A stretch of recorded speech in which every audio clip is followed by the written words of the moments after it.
Okay, I think we have pretty much everyone in the room, so let's just begin. First of all, thank you guys for joining me this evening. My name is Ying, and I'm a wealth advisor here at StashAway. Today, I'll be walking you through growing your wealth with SRS investing and whether SRS investing would be something that works for you and your personal financial circumstances. So a little bit about myself. I've been with StashAway for the past 3.5 years. Previously, I was in the client engagement team that is answering your emails, phone calls, WhatsApp messages, leading a team of 20 client engagement team members, serving clients across the Singapore, UAE, as well as Hong Kong region.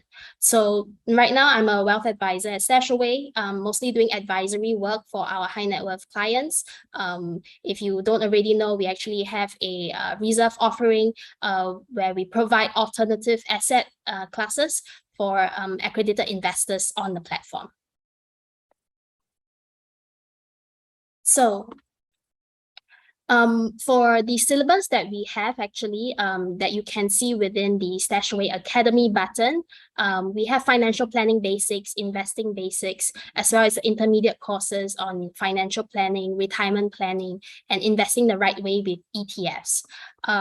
This session today is actually on SRS, so it's more specific to the Singapore context, whereas any of these other courses, they can be more broad and not specific to any geographical region.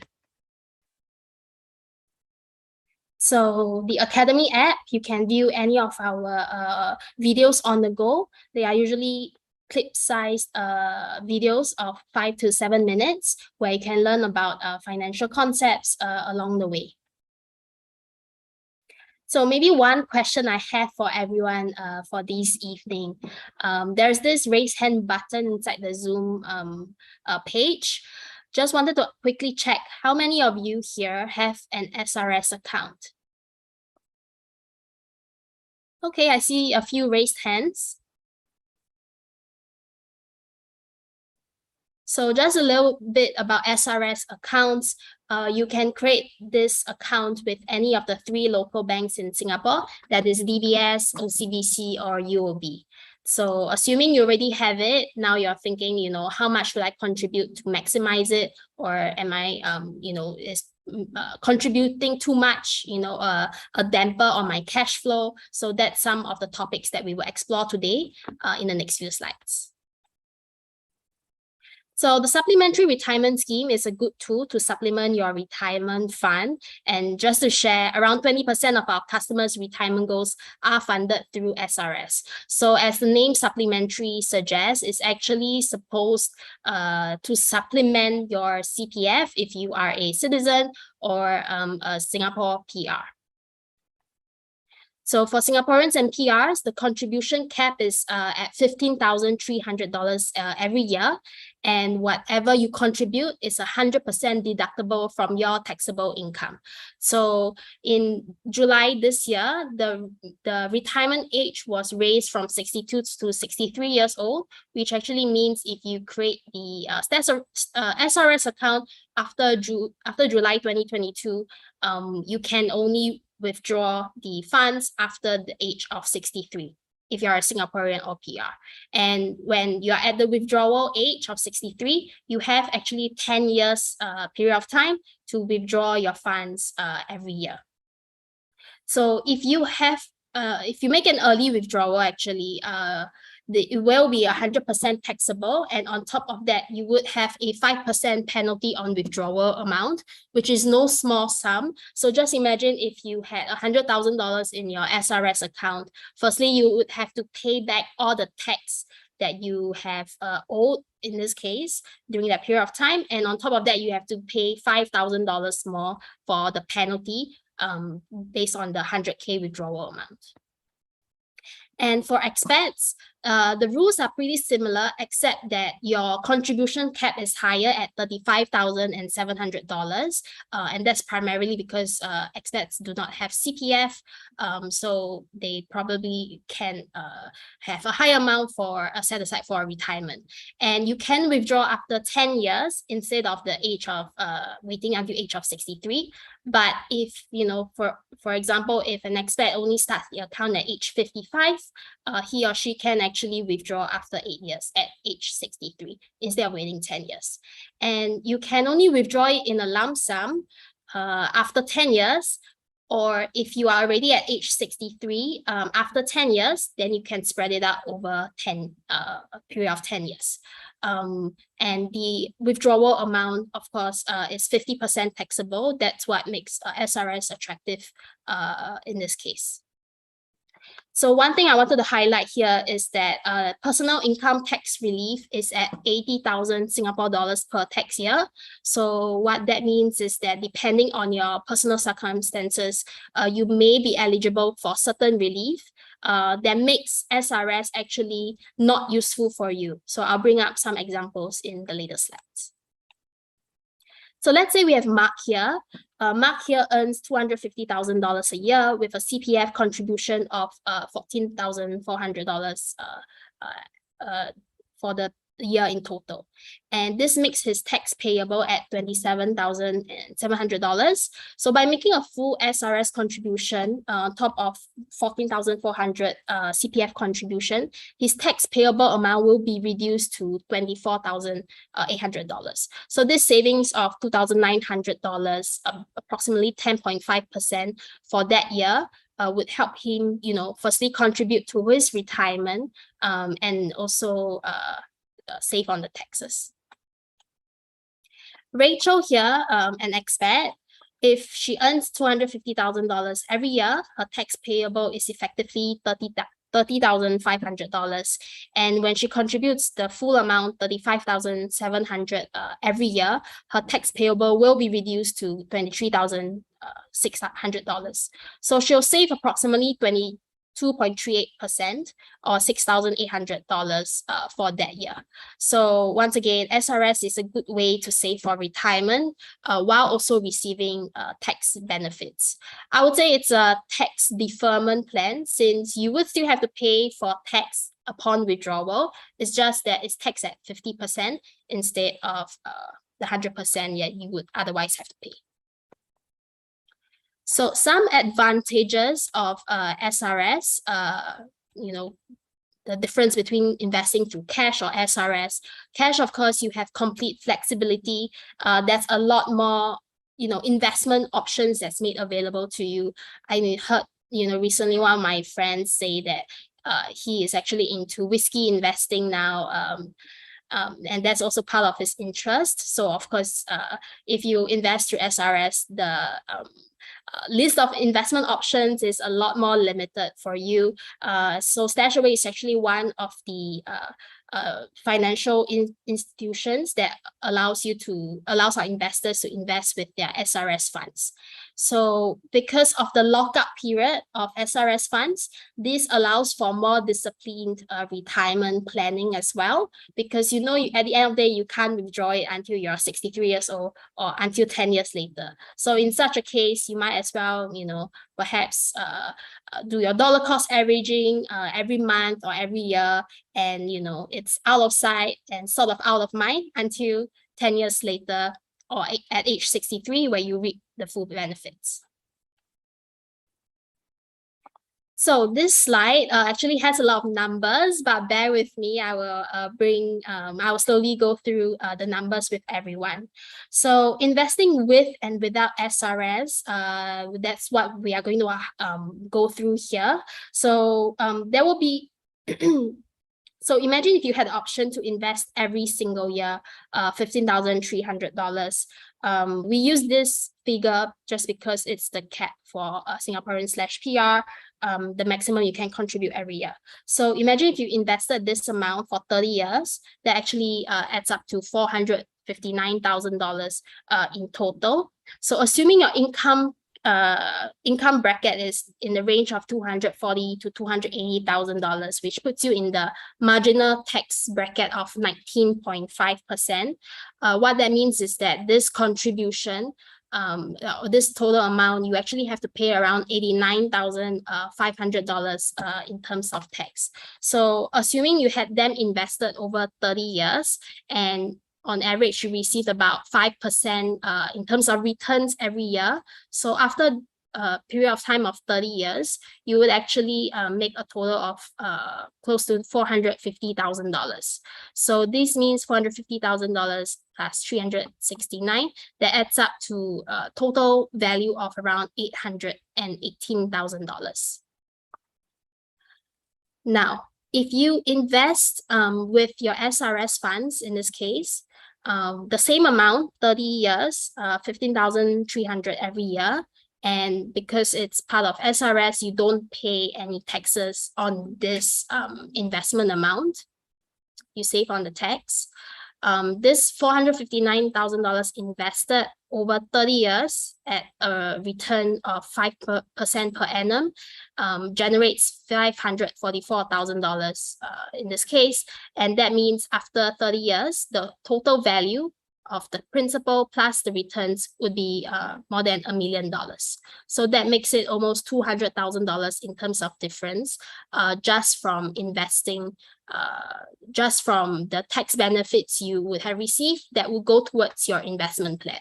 So one thing I want to highlight here is, of course, we have not calculated how much you would have been taxed for this amount versus this amount. And that will be, based on your circumstances at the point of withdrawal.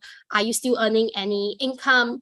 If you are not, then then the calculation will be different. And whether you are a expat or Singaporean, is it a full lump sum withdrawal or distribution over 10 years, that will affect how much you would be taxed after 30 years. So that is not taken into account in this slide.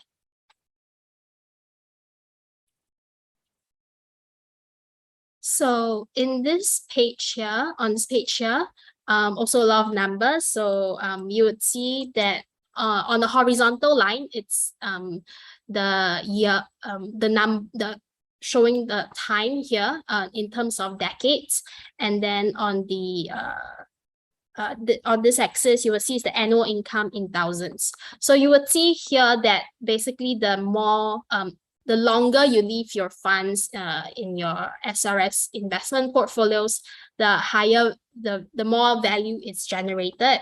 And of course, if you're in a higher annual income bracket, then in this case, you will also have more marginal benefits from investing through SRS. So it is a long-term investment, of course, minimum 10 years and until the age of 63 for 62 or 63, depending on when you set up the account. So your investment strategy should serve two primary purposes. One is to maximize your tax benefits, and number two, to grow your retirement fund.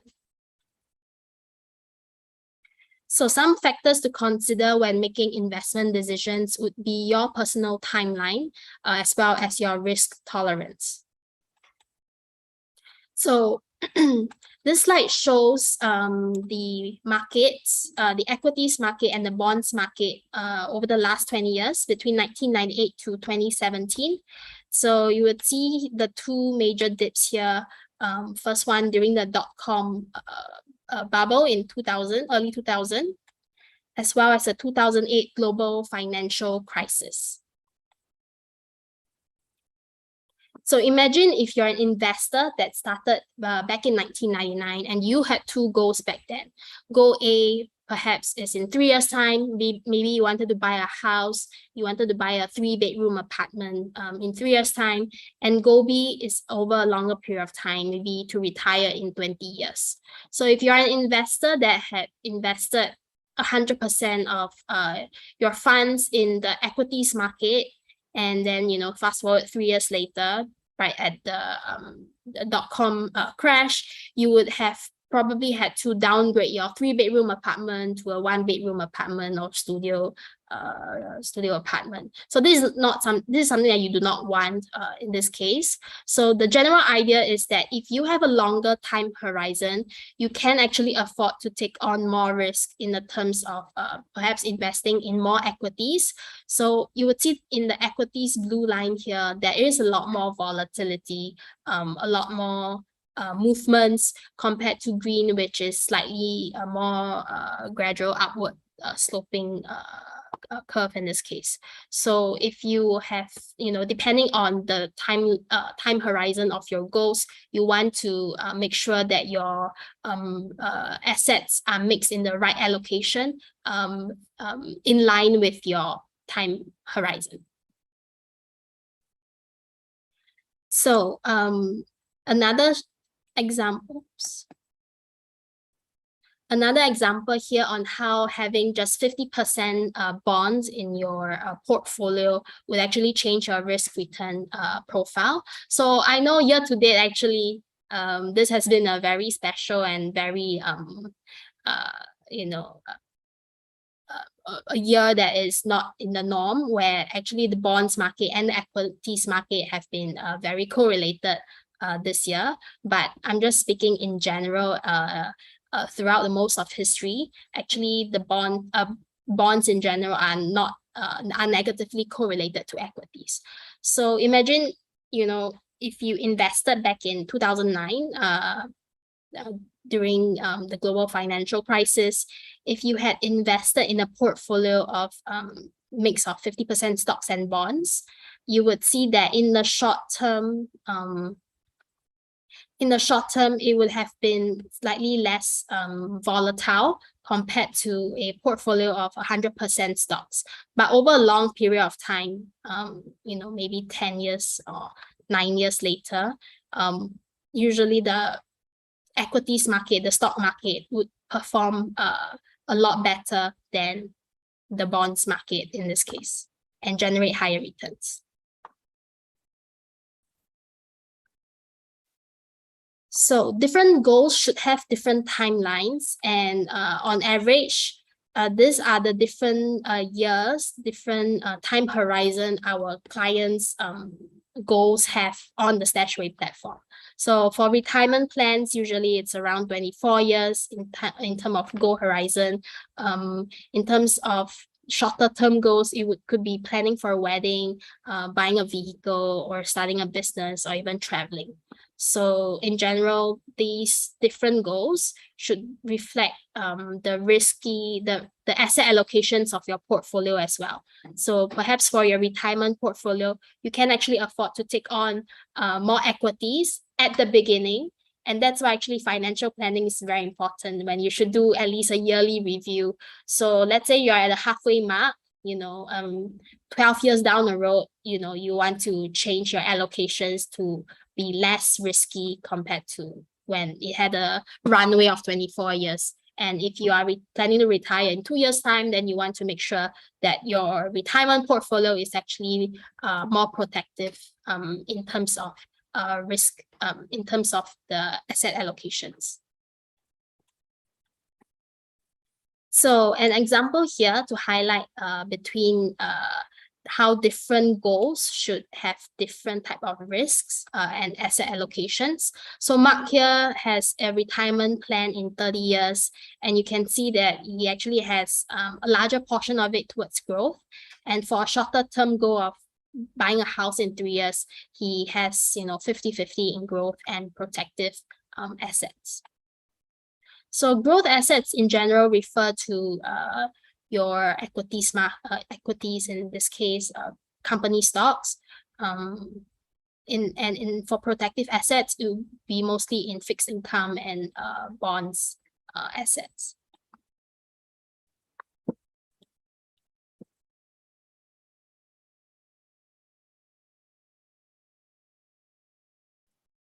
Next, the other factor to consider when making investment decisions would be your risk tolerance. So we have Mark here and Rachel. So both of them even with the same plan to retire in 30 years time, you would see that Rachel perhaps have a more balanced type of risk appetite compared to Mark, which is who is more aggressive. So this will be reflected similarly in their portfolio allocation.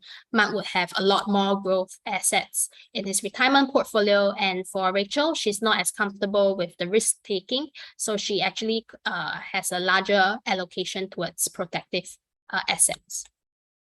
And for Mark here, for retirement plan in 3 years, 50-50, like I earlier mentioned. And for Rachel, she has 75% towards protective assets, and for growth around 25%.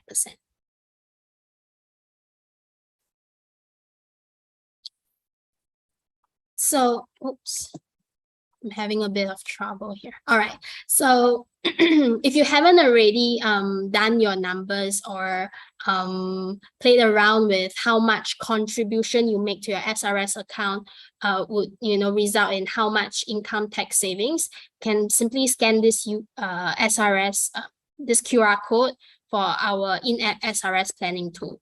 So you can just play around with the numbers to better understand the scenarios. So maybe what I wanted to highlight also is that your money will be locked up. So there is that inflexibility of having an SRS account that you would have to consider. And the general rule of thumb here is that SRS may not make sense if you earn less than $100,000 a year. So if you earn more than $100,000 a year, the tax benefits of SRS starts to get quite substantial, which makes it a lot more meaningful. Another thing I want to mention is that personal income tax relief is kept at $80,000. So personally, I have met a few clients who, actually do not need SRS at all, even though they are high income earners. Why? For example, for working mothers, if they have 2 children or 3 children, as long as they have kids, they actually qualify for working mothers child relief. And the first child is actually 15% relief of their earned income, and the second child is 20%, and the third child is 25%. So there are other reliefs as well, grandparent caregiver relief, and other types of relief that you would have to check for yourself on the government websites. So of course, once you have contributed, let's say you forgot you have this relief, but you already contributed, you can't ask for a refund. So that's why it's very important that you make sure you do your homework first, make sure that this makes sense for you before you make the transfer to your SRS bank account. So so yes, let me see. We also have a voucher here for all our webinar viewers. You can get 6 months of free investing on your next SRS deposit with us before 15 January 2023. So simply use this voucher code GROWSRS22. This will help you get the voucher.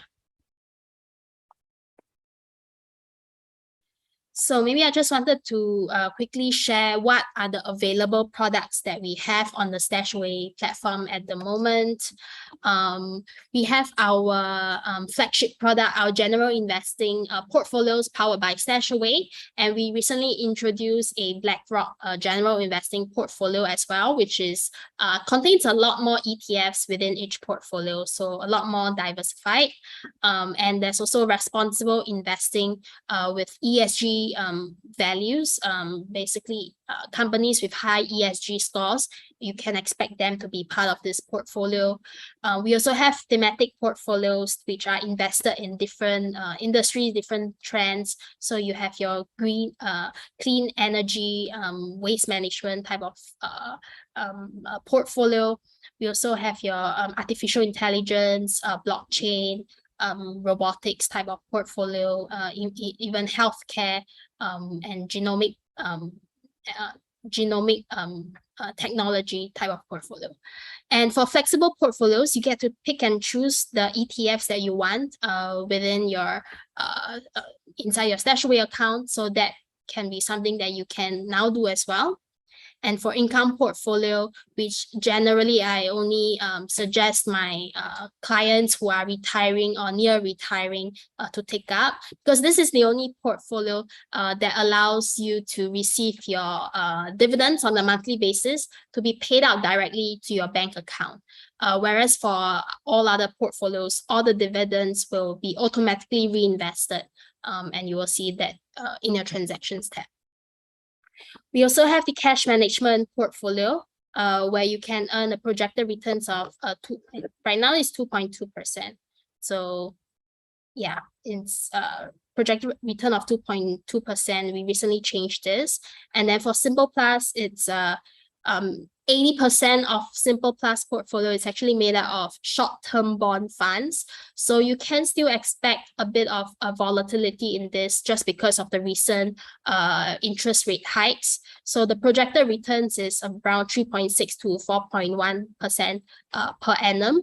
And for Simple Plus, we only suggest that you put in funds that you do not need for the next 12 months. So just because it's a lot more, slightly more volatile than the simple portfolio. So you want a longer time horizon for it to ride out any short-term volatility.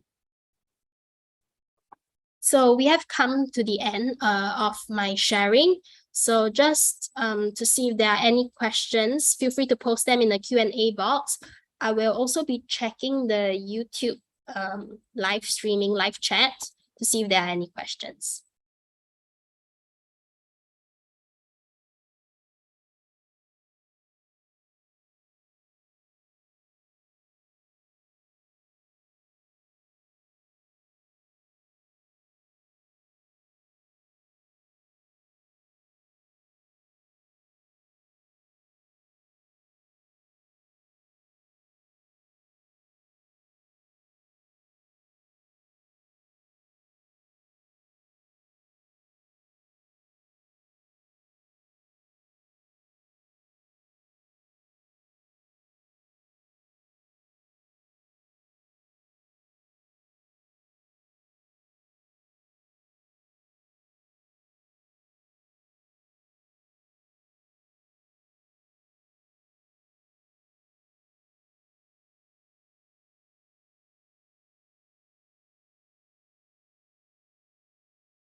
All right, it seems like we don't have any questions. I'll just wait for one more minute.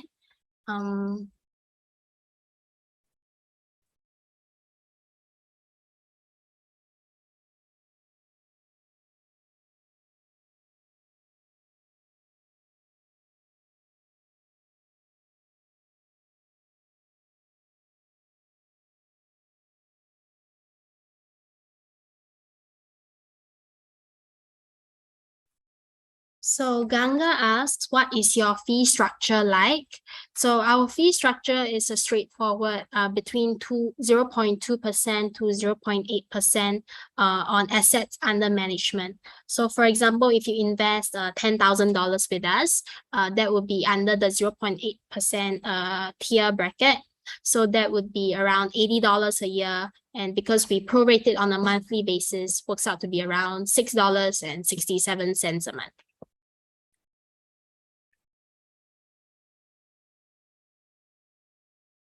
You're welcome. So Kelvin asks, if you are an expat, how much tax savings can you get when you withdraw during retirement age? So I think that would depend on a few factors. Firstly, when you are at withdrawal age, what age are you? Because you're an expat, when you are at withdrawal age, are you 63 years old? If you are not, you actually have to do a full lump sum withdrawal. And that also depends on how much income you're earning at the age of withdrawal. So that withdrawal amount will be taxed at 50%. So there are a few moving parts here, I would say, for expat. And also one thing I wanted to highlight here is that if you're an expat and you become a PR later on, during that 10 years period, you can no longer withdraw it after 10 years. You can only withdraw it after 63 years old. So you would have to do the calculation upon withdrawal age. 50% of it will be taxed. And then you will have to calculate the amount, how much tax you would have paid then, and how much tax you would have saved in the beginning. And that would change also, right, every year, depending on which income bracket you are in the first 10 years. So it can definitely be calculated. So maybe you can reach out to our team. We can, put in some simulated numbers just for you to have an idea, what are the potential savings you can have.